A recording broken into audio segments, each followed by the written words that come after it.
हाँ भाई, तो अब हम एडवांस के लिए jumbo test series next test करेंगे, अगला टेस्ट करेंगे। ये जंबो टेस्ट सीरीज हम किन बच्चों के लिए कर रहे हैं? जो बच्चे मेंस से एडवांस की तरफ जा रहे हैं या जो मेंस में हाई स्कोर करना चाहते हैं और स्पेशली जो एडवांस की तैयारी कर रहे हैं, आईआईटी एडवांस की। ठीक है ना? चलो, तो इसका नेक्स्ट कहाँ है हमारे पास? शुरू करें। सिंगल चॉइस है, पढ़ो और फिर बताओ।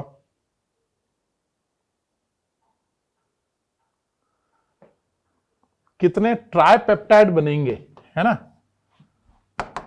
क्वेश्चन क्या है कि कितने ट्राइपेप्टाइड बनेंगे फ्रॉम 3 डिफरेंट एमिनो एसिड। तो 3 डिफरेंट एमिनो एसिड कौन से हैं हमारे? Glycine, alanine and phenylalanine. अच्छा, एक चीज ध्यान रखो, अगर मैं जीएपी लिखता हूं या पीएजी लिखता हूं, ये दोनों डिफरेंट है, क्योंकि जो भी हम लेफ्ट में एमिनो एसिड लिखते हैं ना, वो हमेशा एन टर्मिनल होता है। एन टर्मिनल मींस यहां एमिनो ग्रुप होगा, यहां होगा सी टर्मिनल। सी टर्मिनल का मतलब क्या है? यहां एसिड ग्रुप होगा, है ना? तो ये एन टर्मिनल है, ये सी टर्मिनल है। ठीक है, यानी ये डिफरेंट एमिनो एसिड है। यानी अगर आपने ऐसे लिखा ना, ग्लाइसिन अल्नीन या अल्नीन ग्लाइसिन, दे आर डिफरेंट। ये बात समझ में आ गई? ठीक है, तो अब बताओ 3 डिफरेंट एमिनो एसिड से कितने ट्राइपेप्टाइड बनेंगे? तो इससे सारे कॉम्बिनेशन कितने बनेंगे? 2 की पावर 3 बनेंगे 8, ये बताओ 3 की पावर 3 बनेंगे 27। बताओ how many different amino acid tripeptide से कितने बनेंगे? बताओ।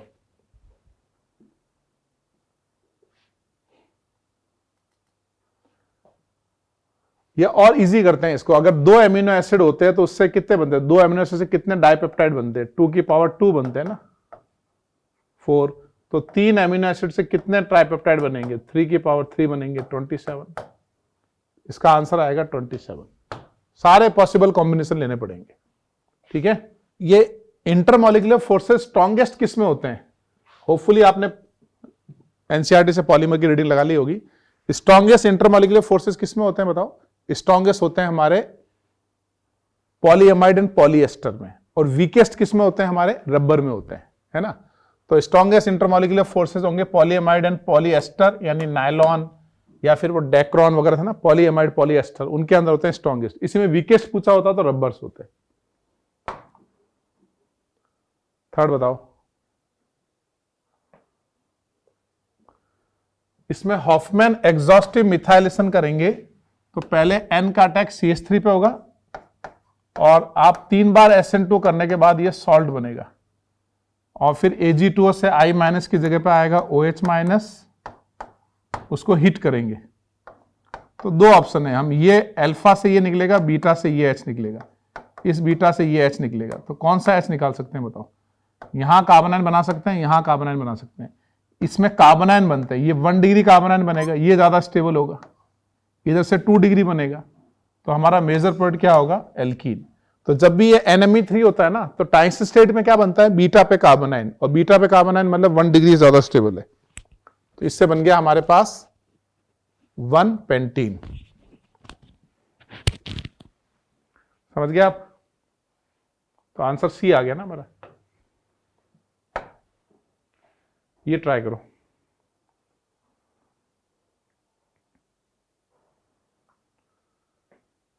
तो बताओ, इसमें इलेक्ट्रोफिलिक अटैक सबसे पहले कहां होगा? ऑर्थो, मेटा, पैरा 3 है ना, तो सबसे पहले ES most reactive toward electrophilic aromatic substitution is metaxylene. Metaxylene is most reactive, तो यहां बनेगा कार्बोकैटायन और ये बनेगा।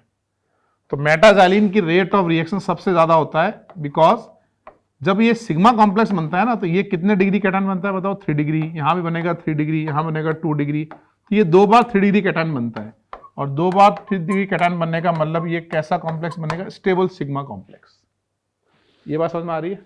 ठीक है, तो मेटाजाइलिन की रेट ऑफ रिएक्शन सबसे ज्यादा होगी, यानी ये सबसे ज्यादा रिएक्टिव होगा। तो आंसर क्या आएगा हमारा? ए। ठीक है, अच्छा, बाकी क्यों नहीं देखना पड़ा? बाकी देखो, डेटा इन दोनों में बताना बहुत मुश्किल है, पैरा और ऑर्थो में, लेकिन यहां हमको चल गया R2 is greater than R1, ortho is greater than para, क्योंकि दोनों के सिग्मा कॉम्प्लेक्स ऑलमोस्ट कंपेरेबल होते हैं। तो थोड़ा सा ऑर्थो अनस्टेबल है, इसलिए थोड़ा सा ज्यादा हो गया, वो डेटा बेस है। हम बस सब इसमें ये बता सकते हैं मेटाजाइलिन इज मोस्ट रिएक्टिव। फिफ्थ बताओ। इसमें जब CH3Cl डालोगे तो इलेक्ट्रोफिलिक सब्स्टिट्यूशन कहीं भी हो सकता है ना, तो पहले आप इलेक्ट्रोफिलिक एरोमेटिक सब्स्टिट्यूशन करोगे,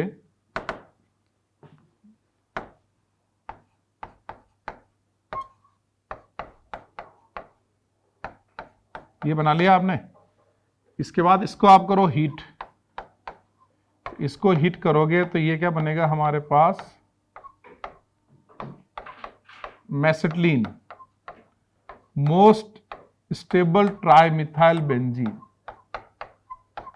अगर अपन सबसे स्टेबल ट्राइमिथाइल बेंजीन बोले ना तो मेसेटिलीन इज द मोस्ट स्टेबल, क्योंकि इसके स्टेबल हाइपर कॉन्जुगेटिंग स्ट्रक्चर बनते हैं। यहां से अल्फा एस निकालो, यहां से निकालो, यहां से निकालो, तो 2 degree 2 degree 2 degree carbon ion बनेंगे। इसके हाइपर कॉन्जुगेटिंग स्ट्रक्चर बनाओगे, अल्फा निकाल के 3 डिग्री बनते हैं। तो जैसे मोस्ट स्टेबल जाइलिन कौन सा होता है, मेटाजाइलिन, वैसे ही मोस्ट स्टेबल ट्राइमिथाइल बेंजीन कौन सा होता है, हमारा मेसेटिलीन। समझे आप? तो आंसर क्या रहा, सी आया ना आंसर हमारा। ठीक है, ट्राई करो।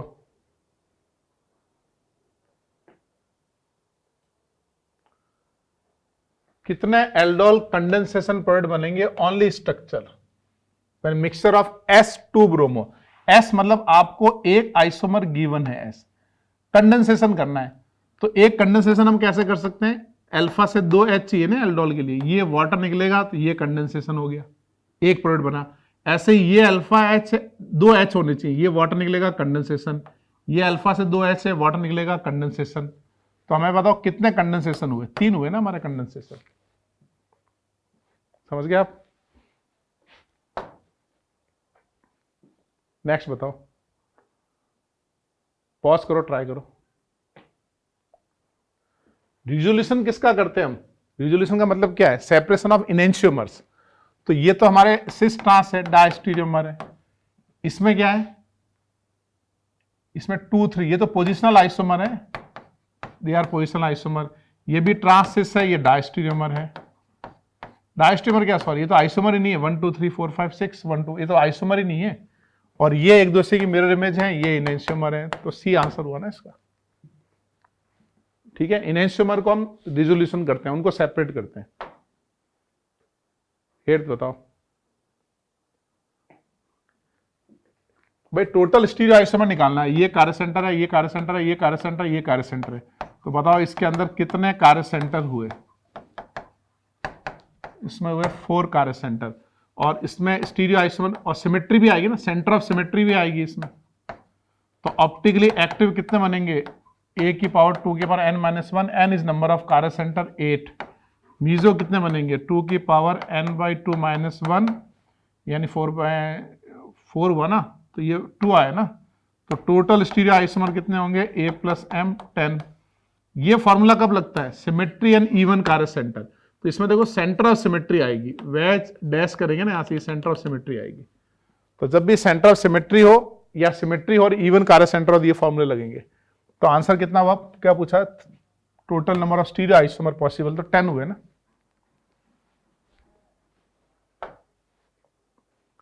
नाइन्थ बताओ।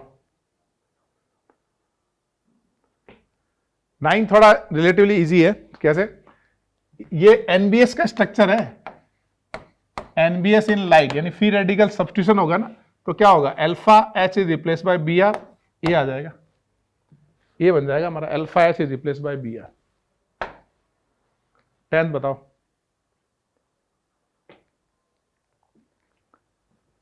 सिस टू ब्यूटीन, सिस मतलब प्लस, KMnO4 प्लस, इससे क्या होगा, प्लस प्लस मतलब OH OH सेम साइड। जब भी प्लस प्लस होता है तो सेम साइड बनता है, या और भी बोल सकते हो सिस सिन से इड3O बनता है ना। तो किसी भी तरीके से मान लो जब भी सिन एडिशन हो रहा है, दोनों OH सेम साइड लगेंगे, तो हमारा ये आंसर आएगा, मीजो। और पीपीटी किसका बनेगा, इसमें पीपीटी किस चीज का बनेगा, कमेंट बॉक्स में लिख के बताओ किस चीज का पीपीटी बनता है ये। 11th, ये जेईई में आया हुआ, एडवांस में आया हुआ क्वेश्चन है। आइसोप्रीन क्या होता है, ये होता है आइसोप्रीन, है ना। अब इसमें जब HCl डालोगे तो बताओ क्या होगा। तो पहले एल्कीन पे अटैक, इससे बना ये 3 डिग्री कैटायन, फिर इसका हुआ रेजोनेंस, इससे हमारा ये कैटायन बन गया, फिर ये Cl। अब हमारे पास देखो 2 ऑप्शन है, KCTC क्या बनाए हम लोग, है ना। तो ये जो यहां से स्टेबल कैटायन इससे बनेगा वो Kc बनेगा, स्टेबल एल्कीन वाला ये जो बनेगा ये Tc बनेगा।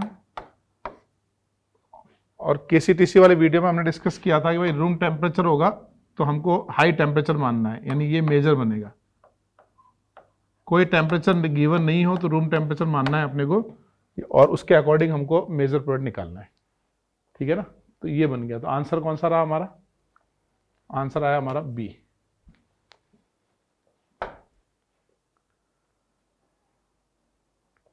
ट्वेल्थ बताओ। 12th में जो पहला वाला है ना, वैसे ये मेंस में है, एडवांस के सिलेबस में नहीं है। ये एक रिएक्शन होती है,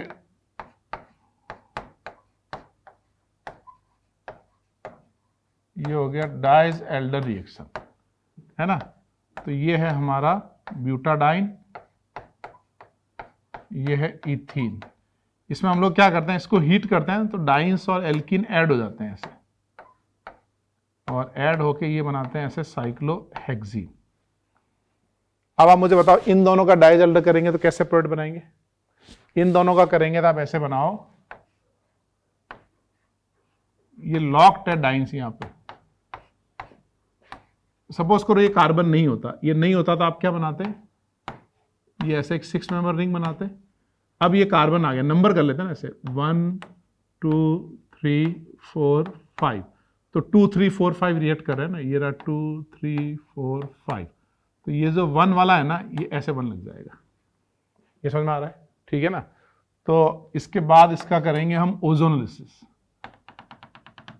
तो कितने मेंबर का रिंग बन जाएगा, 5 member ring, aldehyde and aldehyde. ये बन गया 1 2, और ये है हमारा 5th 3 एंड 4। कौन सा बना, 5 में CHO लगनी चाहिए, 2 हुए, ये वाला बना ना, ए वाला, क्योंकि ब्रिजेड पे एक ही कार्बन होना चाहिए ना, एक ही कार्बन का ये ऑप्शन। ये गलत क्यों है, यहाँ पे 2 कार्बन है, और नीचे वाले गलत क्यों है, पोजीशन ऑफ एल्डिहाइड अलग अलग है। इसमें 6 कार्बन है इसलिए गलत है, इसमें एल्डिहाइड की पोजीशन सही है, लेकिन ये यहाँ पे एक कार्बन ज्यादा है, ठीक है ना।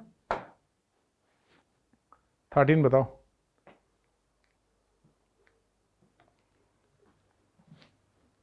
ये तो डायोल है ना, पिनाकॉल पिनाकोलन रीअरेंजमेंट होगा। पहले BF3 से लुईस एसिड बेस हुआ, तो लुईस एसिड बेस होके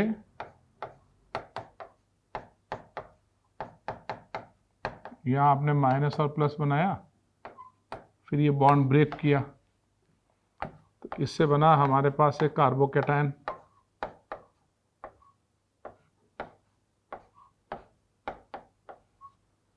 नेक्स्ट स्टेप में क्या होगा, ये CO बॉन्ड बन के रिंग एक्सपेंशन, तो ये कितने मेंबर का रिंग बना बताओ, ये बना हमारा 7 मेंबर रिंग, और एक बन जाएगा 6 मेंबर रिंग, ये बनेगा ना 7 एंड 6। हाँ, तो क्या आंसर रहा, और 7 में C डबल बॉन्ड O बनेगा। तो जैसे अपन H+ डाल के वाटर निकालते हैं ना, वैसे ही अपन लुईस एसिड डाल के इसको गुड लिविंग ग्रुप बनाएंगे। तो लुईस एसिड बेस हुआ तो यहाँ प्लस आया, प्लस मतलब अब ये गुड लिविंग ग्रुप बन गया, OH weak base good leaving group. 14 बताओ। इसको 2 तरीके से सॉल्व कर सकते हैं। एक तो आप ये ऑक्सीडाइजिंग एजेंट है, तो इसका ऑक्सीडेशन होगा तो क्या बनेगा, सल्फर का ऑक्सीडेशन करोगे तो क्या बनेगा, ऑक्सीजन लग जाएगा, डबल बॉन्ड हो। फिर अगेन H2O2 डालोगे तो अगेन ऑक्सीडेशन से क्या बनेगा, डबल बॉन्ड हो, ठीक है। इसका हम लिखते हैं मैकेनिज्म।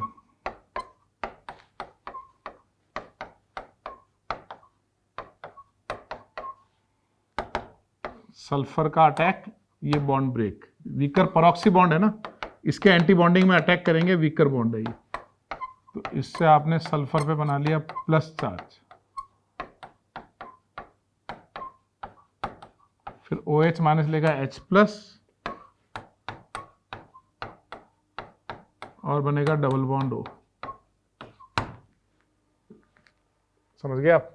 ऐसे ये सेम रिपीट करो तो क्या आंसर आएगा? SO and SO2, ये आएगा ना आंसर हमारा।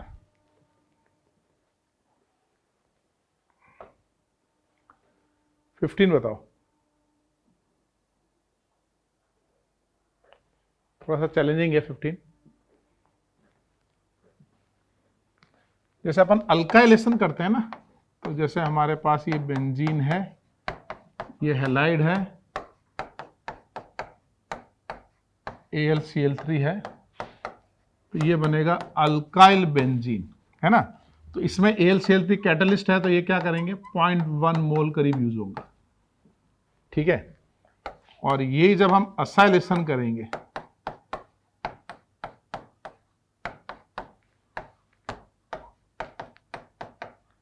तो असाइलेशन में पहले फिल्डक्राफ्ट असाइलेशन होगा, ये बनेगा हमारा कीटोन, है ना, और लास्ट में AlCl3 बन गया। तो रिएक्शन यहां पे स्टॉप नहीं हुई, यहां पे क्या है, ये हमारा लुईस एसिड बेस होगा,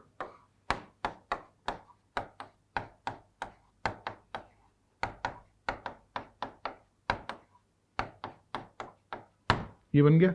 इसको अब करना पड़ेगा हाइड्रोलाइज,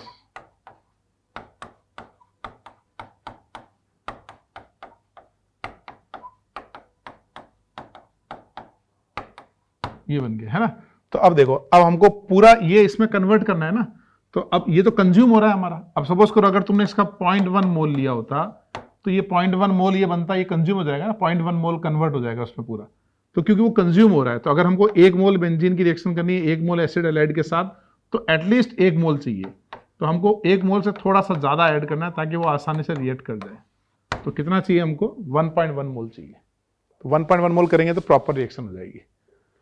तो क्या हुआ, mole of AlCl3 consume, alkylation acylation कितना हुआ, 0.1 एंड 1.1, अल्काइलेशन में 1 और उसमें 1.1, ठीक है। समझ गए कि अल्काइलेशन में रीजनरेट हो रहा है और असाइलेशन में कंज्यूम हो रहा है। 16 बताओ।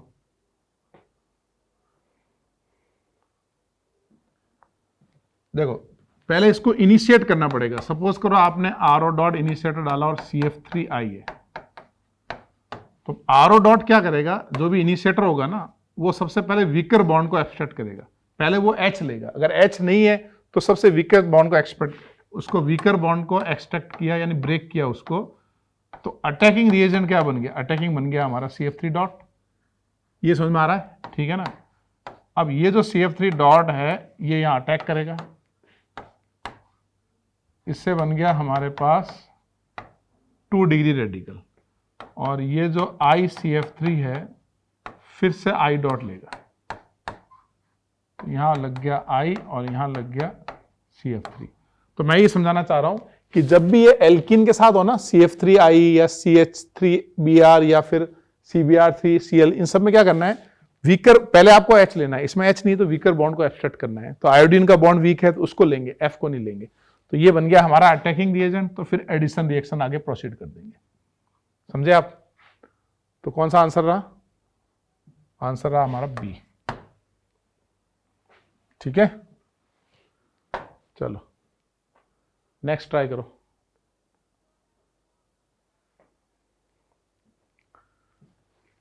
विदाउट परऑक्साइड में क्या करेंगे, पहले H प्लस का अटैक, ये बना कैटायन, फिर मिथाइल शिफ्ट, ये बना 3 डिग्री कैटायन, फिर Br माइनस पे अटैक, ये बना 3 डिग्री हैलाइड। और परऑक्साइड में क्या होगा, यहां बनेगा Br डॉट, उसका होगा अटैक, तो अटैक हो गया, एडिशन हो जाएगा ना, परऑक्साइड होगा तो ये बनेगा 2 डिग्री रेडिकल, और फिर वो HBr से H ले लेगा, ये बनेगा एंटी मार्कोनिकॉफ पेरोक्साइड में। तो कौन सा रहा आंसर हमारा? ए। समझ गए? यानी मार्कोनिकॉफ में रीअरेंजमेंट हो रहा है, एंटी मार्कोनिकॉफ में रीअरेंजमेंट नहीं हो रहा है। ये बनाओ।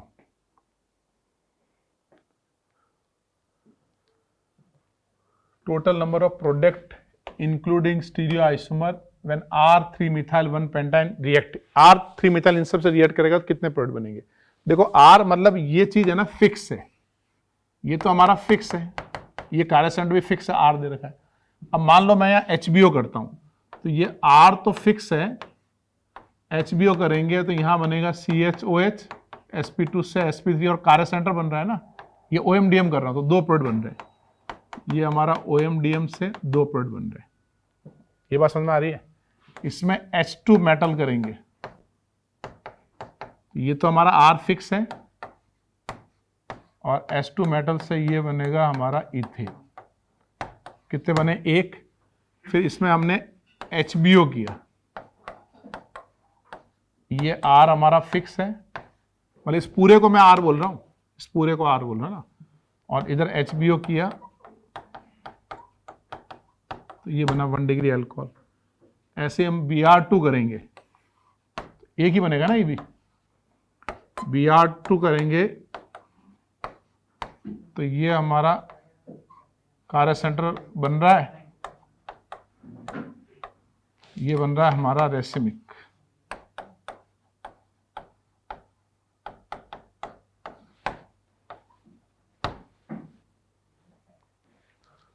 ठीक है, तो ये कितने बनेंगे? 2। सब मिला कितने हुए? 2 1 1 2, सब मिला के आंसर हुआ हमारा 6।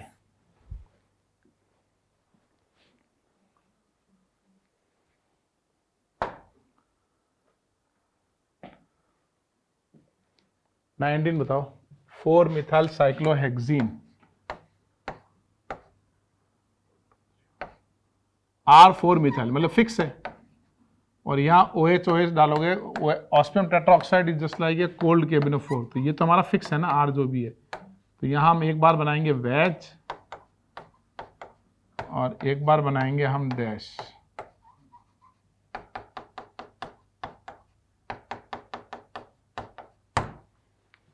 समझ आ रहा है? R का वेज और एक बनेगा डैश, इससे बनेंगे 2।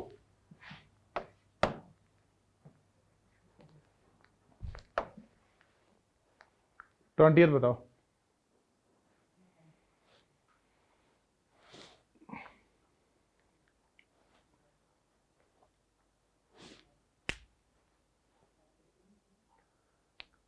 अब देखो रिएक्टेंट से अगर मैं पूछूं कौन फास्ट बन रहा है, तो फास्ट कौन सा बन रहा है? ये बन रहा है ना, ये फास्ट बन रहा है क्योंकि इसके बनने की एक्टिवेशन एनर्जी कम है। कौन स्टेबल बन रहा है? तो ये हमारा स्टेबल बन रहा है। अगर मैं पूछूं केसी प्रोडक्ट कौन सा है, तो ये केसी है, और ये ज्यादा स्टेबल बन रहा है, मतलब ये टीसी है। अगर मैं पूछूं इक्विलिब्रियम पे कौन है, तो टीसी प्रोडक्ट हमेशा इक्विलिब्रियम पे होते हैं, केसी हमारे इरिवर्सिबल होंगे, यानी ये रिवर्सिबल होंगे, ये इरिवर्सिबल होंगे। अब आप सारे स्टेटमेंट पढ़ो। पहला वाला क्या है? बी विल फॉर्म फास्ट, ये गलत हो गया ना, बी बनने की एक्टिवेशन एनर्जी ज्यादा है, तो ये जो फास्ट लिखा है ना कि फॉर्म फास्ट, ये गलत है।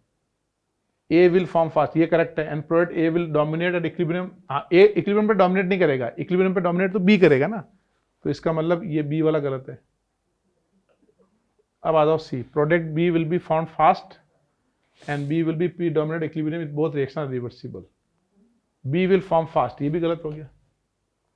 डी बताओ क्या है? A will form fast and B will dominate equilibrium, ये करेक्ट है ना, ए जल्दी बनेगा और बी इक्विलिब्रियम पे डोमिनेट करेगा। ठीक है, तो अब इस टेस्ट के बाद आपको नीचे लिखना है डन, और अगर आपको इसका पीडीएफ वगैरह चाहिए तो टेलीग्राम या मेरा यूट्यूब व्हाट्सएप चैनल आप ज्वाइन कर लो, इसमें इसका मैं आपको पीडीएफ शेयर कर दूंगा बार कोड के साथ, और वीडियो कंप्लीट, ये टेस्ट पूरा देने के बाद आपको डन जरूर लिखना है। आगे हम कंटिन्यू करते रहेंगे, तो रोज का रोज थोड़ा थोड़ा करते रहना है, उससे अपनी तैयारी बहुत अच्छी हो जाएगी। ठीक है, ओके भाई, जय हिंद, जय भारत।